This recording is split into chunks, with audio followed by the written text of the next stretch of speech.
कक्षा 10वीं विषय गणित इकाई 3 दो चर वाले रैखिक समीकरण योग। प्रश्नावली 3.6 निम्न समस्याओं को रैखिक समीकरण के रूप में व्यक्त कीजिए और फिर उनके हल ज्ञात कीजिए। प्रश्न पहला है दूसरे में, ऋतु धारा के अनुकूल 2 घंटे में 20 किलोमीटर तैर सकती है और धारा के प्रतिकूल 2 घंटे में 4 किलोमीटर तैर सकती है।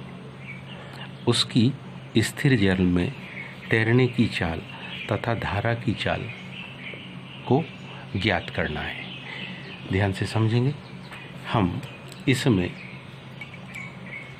मान लेते हैं कि ऋतु की स्थिर जल में जो चाल है वो x किलोमीटर प्रति घंटे है। माना ऋतु स्थिर जल में x किलोमीटर प्रति घंटे की चाल है।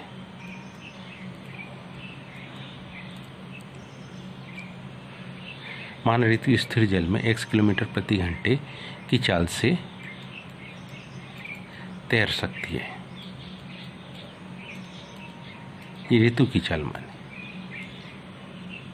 तथा किसकी चाल? धारा की चाल तथा धारा की चाल कितनी है? y किलोमीटर प्रति घंटे है। 1 घंटे में x किलोमीटर, धारा 1 घंटे में y किलोमीटर। तो ध्यान से देखिए, हम इसको बड़ी आसानी से बतला सकते हैं। क्या? यदि जिस दिशा में धारा बह रही है उसी दिशा में ऋतु भी तैरे, है ना? ऋतु जब धारा के अनुकूल तैरती है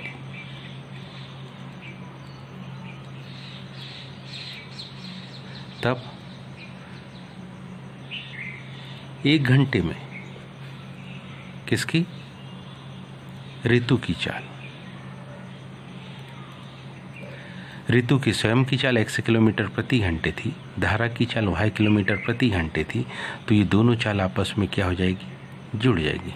x धन y किलोमीटर प्रति घंटे जब ऋतु धारा के अनुकूल बहती।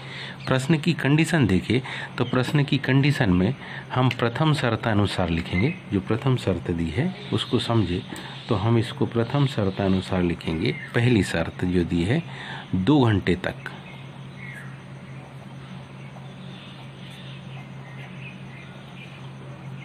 पहली शर्त क्या दी है? ऋतु धारा के अनुकूल 2 घंटे में 20 किलोमीटर तैर सकती है।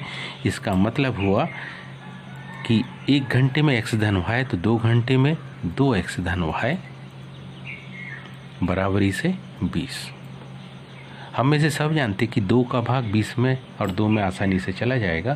तो इससे एक आसान से एक समीकरण मिलेगा जिसको हम कहेंगे क्या? 2 का भाग देने पर 2 एकम 2 x धन y, 20 में भाग देंगे तो 10 बढ़ जाएगा। ये समीकरण नंबर 1। दूसरी कंडीशन है जब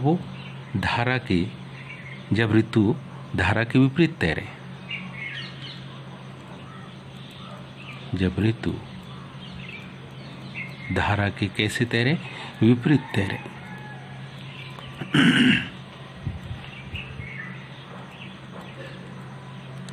जब ऋतु धारा के विपरीत तैरती है तब 1 घंटे में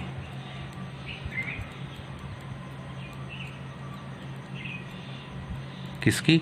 ऋतु की चाल। सीधी सी बात है, ऋतु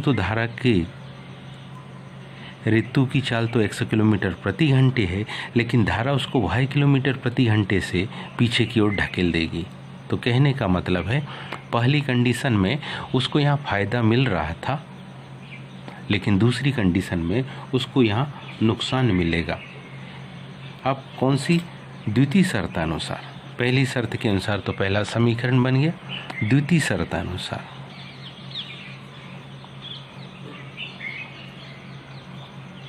तो द्वितीय शर्तानुसार की कंडीशन को अगर हम समझने का प्रयास करें तो द्वितीय शर्तानुसार हमारे पास है कुछ इस प्रकार से,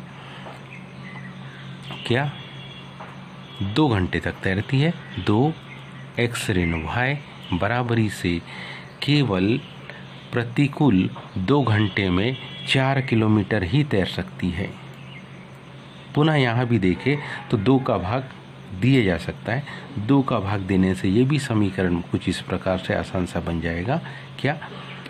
x ऋण y बराबरी से 2, और ये बन गया समीकरण नंबर 2। यदि अब हम किस में? समीकरण 1 में समीकरण 2 को जोड़ लें, समीकरण 1 में समीकरण 2 को जोड़ने पर, जैसे हम समीकरण 1 में समीकरण 2 को जोड़ेंगे, ध्यान से देखना, x धन y ये हमारे पास है, x धन y ये हमारे पास है बराबरी से 10, x ऋण y बराबरी से हमारे पास है 2। तो x में x तो जुड़ जाएगा, लेकिन y से y घट जाएगा, तो और 10 में 2 जुड़ जाएगा, तो कंडीशन आएगी हमारे पास x में x के जुड़ने से माना जाएगा कितना? 2x बराबरी से कितना? 12। 2 का जब 12 में भाग देंगे तो हमको मिलेगा x बराबरी से 6। इस मान को समीकरण 1 में जब हम रखेंगे, समीकरण 1 में इस मान को रखने पर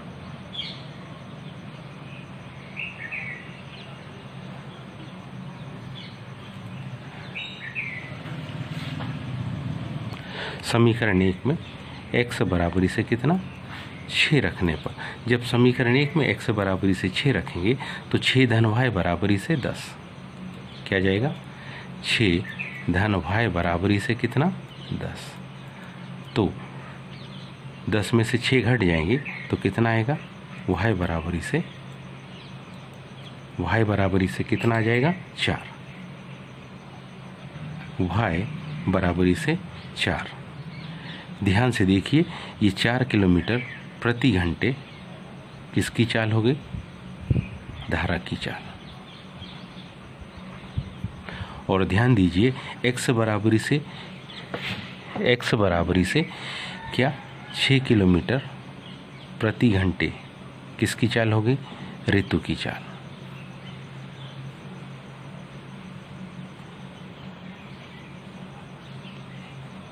बिल्कुल आसान सा और उतना ही महत्वपूर्ण ये प्रश्न है। उम्मीद है आप सभी को समझ में आया होगा।